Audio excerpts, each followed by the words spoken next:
Hi to all, அனைவருக்கும் வணக்கம். Test 5 நம்ம கற்பதைஸ்ல குரூப் 2 உடைய பேட்ச் ஸ்ட்ராட்டஜி போயிட்டு இருக்கு. ஸோ அதுல டெஸ்ட் 5 வந்து பாத்தீங்கன்னா எப்படி அப்ரோச் பண்றது அப்படின்னு நம்ம இப்ப பார்க்க போறோம். ஸோ ஃபர்ஸ்ட் இதுக்கான டாபிக் நம்ம ஆல்ரெடி கொடுத்துட்டோம். ஸோ இந்த டெஸ்ட் 5 வந்து பாத்தீங்கன்னா நீங்க என்னென்ன படிக்கணும், what are the topics going to ask in test 5. Test 5க்கு என்னென்ன கொஸ்டின்ஸ் கேட்கப்படும் அப்படின்னு சொல்லிட்டு என்னென்ன டாபிக்னு நான் உங்களுக்கு கொடுத்துருப்பேன். 2 சப்ஜெக்ட் டாபிக்ஸ்னு பார்க்கும்போது பாலிட்டில இருந்து ஒரு 11 டாபிக் இருக்கும், தமிழ்நாடு ஹிஸ்டரியில இருந்து ஒரு 8 டாபிக் இருக்கும். ஸோ இது முழுக்க வந்து தமிழ் இங்கிலீஷ் 2 லாங்குவேஜ்லயுமே உங்களுக்கு 200 கொஸ்டின் வந்துடும். ஸோ கொஸ்டின் ஆன்சர் வித் எக்ஸ்பிளனேஷனோட உங்களுக்கு வந்து கிடைக்க போகுது. ஸோ இப்போ இந்த ஜெனரல் ஸ்டடீஸ் பாலிட்டியில வந்து பாத்தீங்கன்னா நீங்க பண்ண வேண்டியது இப்ப உள்ளாட்சி, அதாவது லோக்கல் கவர்மெண்ட்னு சொல்லுவாங்க. இந்த டாபிக் மொத்தம் 11 டாபிக் இருக்குப்பா. இந்த 11 டாபிக் நம்ம 1 by 1 வந்து நான் எடுத்து வச்சிருக்கேன். தமிழ்லயும் இங்க இருக்கு, பாத்துக்கோங்க. ஸோ தமிழ் மீடியம் ஸ்டூடெண்ட்ஸ் தமிழ்ல படிங்க. அதுக்கு நீங்க ஆல்ரெடி உங்களுக்கு ஒன்லைனர் இது கொடுத்துருக்கேன். ஸோ அது பார்த்து பாலிட்டி படிங்க. அண்ட் தமிழ்நாடு ஹிஸ்டரிக்கு நான் உங்களுக்கு கொடுக்குறேன், வெயிட் பண்ணுங்க. ஒரு சில டாபிக் மட்டும் நான் கொடுக்குறேன், மற்றது எல்லாமே நம்ம ஸ்கூல் புக்ல இருக்கும். வேர் டு ஸ்டடி நீங்க போனீங்கன்னா பாத்துடலாம். Right. English medium students Laxmikanth புக்கை ரெஃபர் பண்ணுங்க.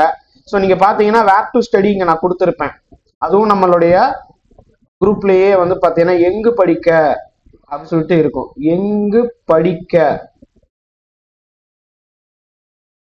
அப்படின்னு ஒரு பிடிஎஃப் வந்து கொடுத்துருப்பேன். அதுல இப்ப பஞ்சாயத்து ராஜ், உள்ளாட்சி அமைப்புகள் 6ஆம் வகுப்பு 9ஆம் வகுப்பு 11ஆம் வகுப்பு அதே தான் இங்கிலீஷ்லயும் கொடுத்துருப்பேன். ஸோ இதை பார்த்து நீங்க படிக்க வேண்டியது இருக்கும். அதே நேரத்துல இப்ப தமிழக வரலாறு இதுக்கும் வந்து பாத்தீங்கன்னா இப்ப சோசியல் ரிஃபார்ம்ஸ், அதாவது பல்வேறு சீர்திருத்தவாதிகள் யாரு என்ன ஏது இதெல்லாமே நம்ம டாபிக்ல இருக்கு. இது வந்துடும். ஸோ நீங்க பார்க்க வேண்டியது 92 வந்து எக்ஸாம்பிளுக்கு கொடுத்துருக்கேன். 90 படிக்கணும், 91 படிக்கணும். அதாவது இந்த பிடிஎஃப்ல 90ல இருந்து 92 வரைக்கும் நீங்க படிக்க வேண்டியது இருக்கும். அதுக்கு முன்னாடி வந்து உங்களுக்கு போன கிளாஸ்ல நம்ம பார்த்தாச்சு, டெஸ்ட் 3லயே நம்ம பார்த்துட்டோம். ஸோ இப்போ டெஸ்ட் 5 அப்படின்னு சொல்லும் போது ரொம்ப ஈஸி தான் இந்த டாபிக் எல்லாமே. இது மட்டும் நீங்க பார்த்தா போதும். ஸோ இதுல இருந்து புக்ஸ் பேஸ் பண்ணியும் கொஸ்டின்ஸ் வரும், புக்கை தாண்டியும் கொஸ்டின் வரும். நம்ம அப்ரோச் உங்களுக்கு ஏற்கனவே தெரியும்ல, நான் கொஸ்டின்ஸ் வந்து எப்படி எடுக்கிறேன்னு சொல்லிட்டு. ஸோ அதன்படியே நீங்க படிங்க. ஸோ இன்னைக்கு வந்து டே 1 வியாழக்கிழமை வந்து பாத்தீங்கன்னா நீங்க காலையில ஒரு 3 மணி நேரம் panchayat Raj, local government and இந்த 73 74வது சட்ட திருத்தம் இது மட்டும் படிக்கணும். ஆஃப்டர்நூன் வந்து பாத்தீங்கன்னா நீங்க இந்த எலெக்ஷன் கமிஷன் பத்தி எல்லாமே படிக்கணும், எலெக்ஷன் ப்ராசஸ்னா என்னன்னு படிக்கணும். அதன் பிறகு வந்து ஈவினிங் வந்து இந்த யூனிட் 6க்கானது, அதாவது பழைய யூனிட் 8ன்னு சொல்லுவாங்க, அந்த 6க்கான அது ஓகேங்களா. பெரியார், அண்ணா, காந்தி இது பத்தி எல்லாம் நீங்க படிக்க வேண்டியது இருக்கும். கிளாஸ் 10 11 12 இதுல இருக்கக்கூடிய சமச்சீர்ல இருந்தெல்லாம் நீங்க படிக்க வேண்டியது இருக்கும். ரைட். அடுத்து நாளைக்கு வந்து நீங்க படிக்க வேண்டியது இங்க கொடுத்துருக்கேன், ஸ்கிரீன்ஷாட் எடுத்துக்கோங்க. மைண்ட் மேப்ல போட்டாலும் சரி, டயக்ராம் பண்ணி டயக்ராம் எல்லாம் வரைஞ்சு நீங்க வந்து படிங்க, அப்பதான் கரெக்டா வரும். ஓகேங்களா. ஸோ அப்ப இது நம்மளுடைய குரூப்ல நான் உங்களுக்கு சென்ட் பண்றேன். ஸோ அதை பார்த்து படிக்க ஆரம்பிங்கப்பா, மிஸ் பண்ணிடாதீங்க. ஸோ இதுல வந்து பாத்தீங்கன்னா உங்களுக்கு நெக்ஸ்ட்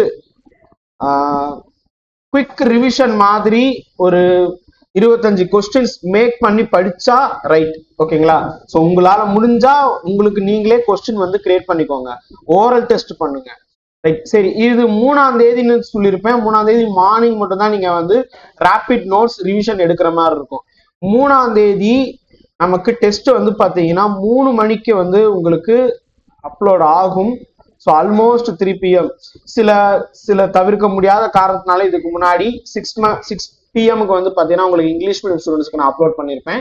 அது ஒரு சின்ன ஒரு மிஸ்மேட்ச் ஆயிருச்சு. ஸோ பாத்துக்கலாம். ஸோ 3 o'clock வந்து பாத்தீங்கன்னா கொஸ்டின்ஸ் அப்லோட் பண்ணிடுவோம். 6 o'clock வந்து ஆன்சர் பிடிஎஃப் அப்லோட் பண்ணிடுவோம். ஸோ அதை பார்த்து செல்ஃப் கரெக்ஷன்ஸ் பண்ணிக்கோங்க. வேற ஏதாவது டவுட் இருந்துச்சுன்னா தாராளமாக கற்பதை AIS உடைய வாட்ஸ்அப்ல உங்களுடைய கருத்துக்களை தெரியப்படுத்துங்க. Thank you so much. Jai Hind.